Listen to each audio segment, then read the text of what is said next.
The old wooden chair. In the corner of my room, there's an old wooden chair that has outlived 3 generations of this family. Its back is crooked from years of bearing silent burdens. Its legs creak whenever someone shifts their weight. To a stranger, it's nothing more than a relic, a piece of furniture too stubborn to break. But to me, this chair has always been the quiet witness to the words we could never say out loud. When I was a boy, my father would come home from long days at the factory and sink into that chair like a man laying down his armor. I remember him closing his eyes for just a moment, the hum of exhaustion around him, the sigh that said more than his words ever did.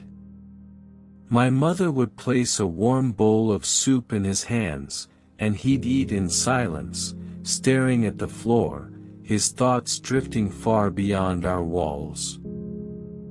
I was too young to understand the heaviness he carried, the debts, the regrets, the dreams that had to be buried so I could have a chance to stand. But that chair did.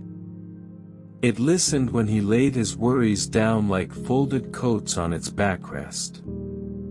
It absorbed the secrets that slipped through his fingers when he thought no one was watching. Years later, after my father passed, my mother sat in that same chair every dusk.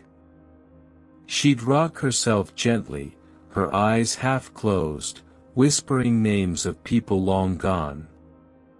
Sometimes she'd talk to the chair itself, thanking it for holding him when she could not, for staying upright when they nearly fell apart. When I left home, the chair stayed behind.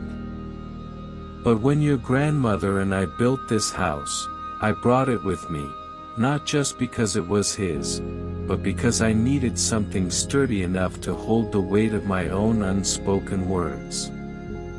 On nights when I failed your father, when harsh words slipped out in anger, when the distance between us seemed too wide to cross, I'd sit in that chair, stare at the empty wall, and let it hold my guilt so I wouldn't pass it down. That old wooden chair has heard apologies no one else has. It's felt the warmth of my son asleep on my lap, his tiny hands gripping the carved arms as if they were branches of an old tree. It's seen me hold your grandmother's hands during storms when neither of us had the strength to stand alone. Now it sits quietly by the window again.